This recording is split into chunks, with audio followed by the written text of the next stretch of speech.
ចូលទៅដល់ព្រាមជនជាតិឡាវសួរមកសួរហេឮសូរខាងថៃផ្ដាច់ភ្លើងកម្ពុជាមិនអីល្ងឹតឈឹងហ្មង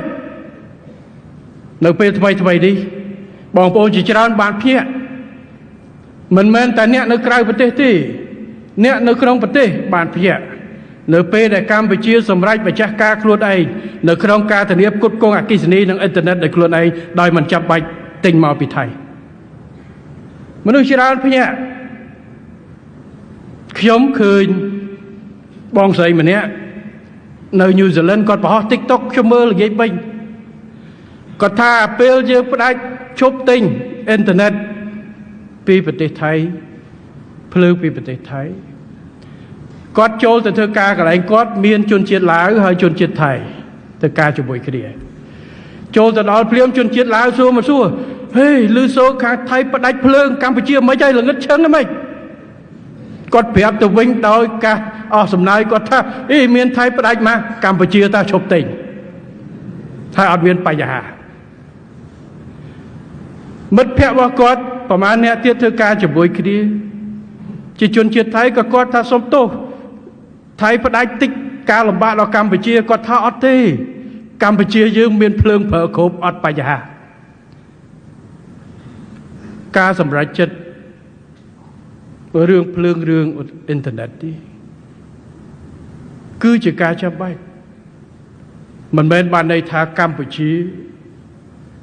ផ្ដាច់ទំនាក់ទំនងរវាងកម្ពុជាថៃនោះទេសម្ដេចតេជោក៏ដូចខ្ញុំបានធ្លាប់បញ្ជាក់ហើយទំនាក់ទំនងជាមួយប្រទេសជិតខាងរបស់យើងគឺចាំបាច់យើងត្រូវធ្វើជាបន្តបន្ទាប់ប៉ុន្តែការងារខ្លះដែលយើងអាចម្ចាស់ការខ្លួនឯងបានយើងដល់ពេលដែលត្រូវធ្វើជាពិសេសនៅក្នុងដំណាក់កាលដែល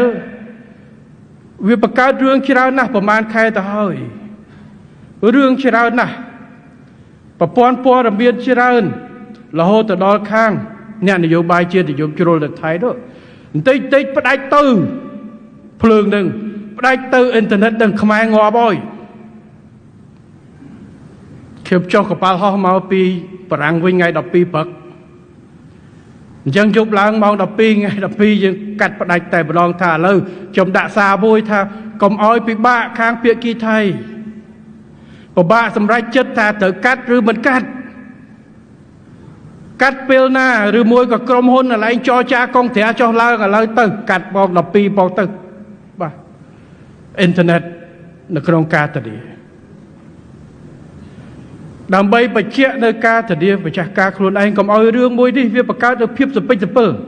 ទាំងកម្ពុជាក៏មិនដឹងទៅណាខាងប្រទេសថៃក៏ទៅណាវាធ្វើឲ្យប្រជាជននិងប្រជាជនយករឿងហ្នឹងមកនិយាយចោះឡើងវាធ្វើឲ្យប្រជាជននិងប្រជាជននៅមងសៅជាមួយគ្នារហូតដោយសាររឿងអ៊ីនធឺណិតនិងអគ្គិសនីប៉ុន្តែពេលជាមួយគ្នាខ្ញុំក៏គិតថាបងប្អូនប្រជាជនខ្មែរច្រើនណាស់អត់ដឹងថាយើងមានសមត្ថភាពផ្គត់ផ្គង់ខ្លួនឯងគិតថាមែនគេគម្រាមយើងមិនមាត់ប្រហែលជាយើងខ្លាចគេកាត់បាទ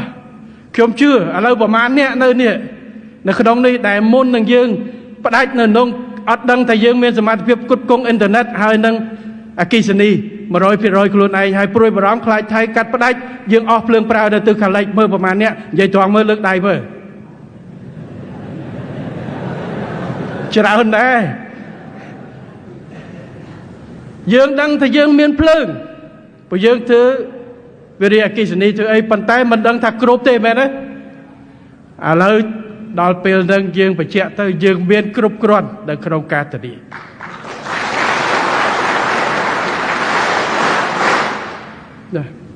អញ្ចឹងពាក់ព័ន្ធនឹងកិច្ចការងារនេះចង់និយាយយ៉ាងម៉េចហើយខ្ញុំឃើញបងអូនប្រុសម្នាក់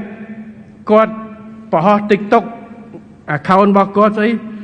ប៊ុនណាលីនេះគាត់ថាអញ្ចេះគាត់មានរឿងតឹងទ្រូងយូរហើយចង់និយាយឥឡូវគាត់សុំនិយាយគាត់ថាពីមុនឃើញតែគេជេរសម្ដេចតេជោក្បត់ជាតិឃើញតែជិះជឿយសម្ដេចទៅប្តីក្បត់ជាតិយកតែចិនមកវិនិយោគឲ្យចិនធ្វើអគ្គិសនីឲ្យចិនអស់ហើយលក់ប្រទេសអស់ហើយទៅឲ្យគេ ឥឡូវដល់គេផ្ដាច់ដល់យើងផ្ដាច់ភ្លើងផាប់យើងមានភ្លើងគ្រប់គ្រាន់គាត់ថាឥឡូវយល់ហើយនៅអ្វីដែលសម្ដេចតេជោខំប្រឹងធ្វើមករាប់សិបឆ្នាំនេះយើងគ្មានរើសស្ពៃរើសសាច់គោអីទេអ្វីដែលយើងយកមកគឺដើម្បីវិនិយោគទាំងអស់នោះមិនមែនបានដើម្បីឲ្យគេយកទៅទាំងអស់ទេគឺផលសំខាន់គឺបង្កើតផលិតផលដើម្បីយើងមានភាពម្ចាស់ការនៅក្នុងប្រទេសរបស់យើងក្រុមហ៊ុនចិនគេដាក់ទុនវិនិយោគមែនប៉ុន្តែគេមិនលើកវិរិយអគ្គិសនីនេះយកទៅចិនទេហើយក៏គេមិនតភ្លើងនេះប្រើដាច់ដលែកផ្ដាច់មុខទៅចិនដែរគឺប្រើសម្រាប់ធានានៅកម្ពុជាយើងតែម្ដងអញ្ចឹងការតាក់ទាញវិនិយោគមិនថាពីចិនពីជប៉ុនពីអីនោះទេពេលខ្លះយើងត្រូវខ្ចីនៅឥណទានរបស់ប្រទេសមួយចំនួនដើម្បីមកធ្វើបើសិនជាយើងចាំឥណទានខ្លួនឯងរបស់យើងមិនដឹងថាពេលណាបានធ្វើអា7វិរិយអគ្គិសនីនឹងបានហើយពេលខ្លះមានបងប្អូនខ្លះរហូតទៅដល់ទៅលើកគ្នាទៅទប់ប្រឆាំងជាមួយវិរិយអគ្គិសនីរហូតទៅដល់ដូចលើកមុន Alex អីមកគឺមានដាធម្មជាតិចេញទៅវាយប្រហារមិនឲ្យធ្វើទេខ្លាចប៉ះបាត់ប្រយោជន៍ជាតិបាត់ដើមឈើបាត់ប៉ះប្រជាជន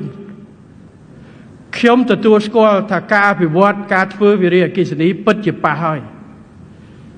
បើយើងត្រូវធ្វើវិរិយអគ្គិសនីត្រូវយ៉ាងហោចណាស់ក៏សម្អាតកន្លែងហ្នឹងដើមឈើអីដើម្បីយើងកុំឲ្យទឹកវាមកវាលួយវាអីបើសិនប្រជាជននៅក្បែរនោះយើងត្រូវរកវិធីកាត់បន្ថយផលប៉ះពាល់ប៉ុន្តែបើយើងមិនធ្វើសោះមិនបានថ្ងៃនេះយើងមានសមត្ថភាពផ្គត់ផ្គង់អគ្គិសនី 100% ខ្លួនឯងនោះទេអញ្ចឹងខ្ញុំសូមឲ្យបងប្អូនយកកិច្ចការនេះដោយប្អូនបុណ្ណាលីនឹងគាត់ថាពេលខ្លះមិនបាច់ចាំបកស្រាយគ្រប់ពេលទេ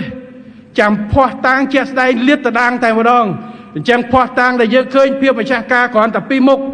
នៅក្នុងការធានាអគ្គិសនីធានាអ៊ីនធឺណិតខ្លួនឯងនៅគ្រប់ទីកន្លែងនៅទូទាំងប្រទេសដោយមិនចាំបាច់ពឹងមកពីប្រទេសថៃនោះគឺយើងអាចបង្ហាញនៅផលជាក់ស្ដែងនិងចក្ខុវិស័យជាក់ស្ដែងរបស់សម្ដេចតេជោទៅពេលនោះហើយគឺมันមានបំណងណាលក់ប្រទេសឬមួយអីទេមានតែខិតខំធ្វើយ៉ាងណាគ្រប់វិធីសាស្ត្ររួមទាំងការវិនិយោគពីបរទេសតាក់ទាញដើម្បីឲ្យកម្ពុជាខ្លាំងម្ចាស់ការឯករាជ្យខ្លួនឯងពេលណាដែលចាំបាច់ដូចបែបនេះបាទ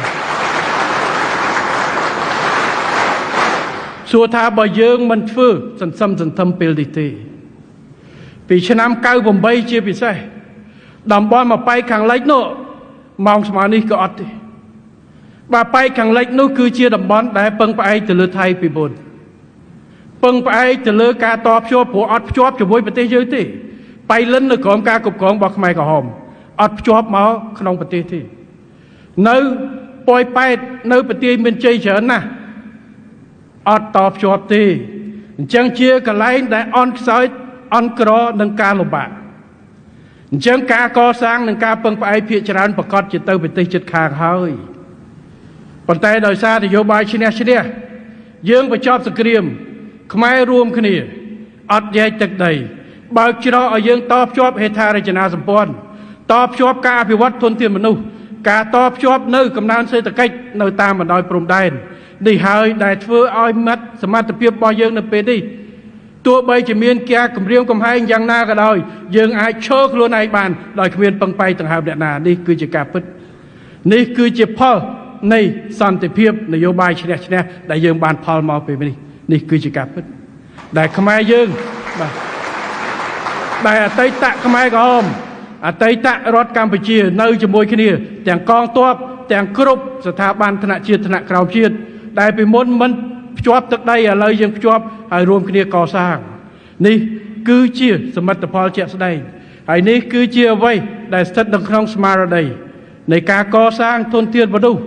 ចំនួនក្រោយដែលគេថាយន្តការកាយរដ្ឋជាតិកម្ពុជាចូលរួមគឺកសាងធនធានមនុស្សកសាងធនធានរបស់ជាតិគ្រប់វិស័យ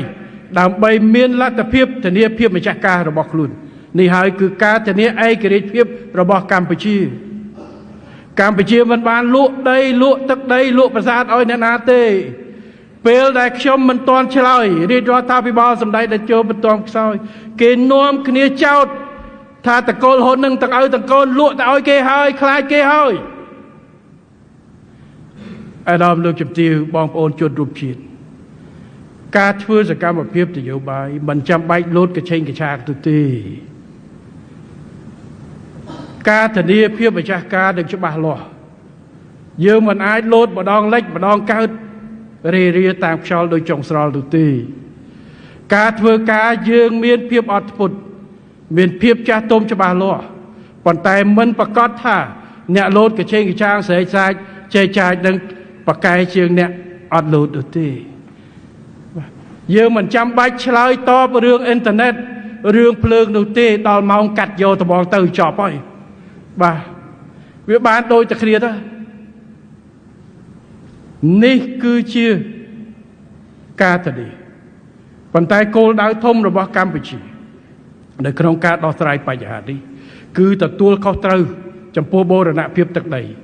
ទទួលខុសត្រូវចំពោះឧត្តមប្រយោជន៍ជាតិនិងប្រជាជនទទួលខុសត្រូវចំពោះកិត្តិយសជាតិនិងប្រជាជននិងប្រទេសជាតិរបស់យើងនៅលើឆាកអន្តរជាតិនេះហើយគឺជាអ្វីដែលរាជរដ្ឋាភិបាលបាននិងកំពុងធ្វើហើយនឹងបន្តធ្វើទៅថ្ងៃអនាគតហើយសូមឲ្យបងប្អូនប្រជាពលរដ្ឋយើងទាំងអស់មន្ត្រីរាជការទាំងអស់សូមជឿទុកចិត្តទៅលើរាជរដ្ឋាភិបាលនៅក្នុងការដោះស្រាយបញ្ហាលំបាកមួយនេះធ្វើយ៉ាងណាដើម្បីការពារបូរណភាពទឹកដីរបស់យើងនិងឧត្តមប្រយោជន៍ជាតិនិងប្រជាជនរបស់យើងសូមបន្តជឿទុកចិត្តរបស់យើង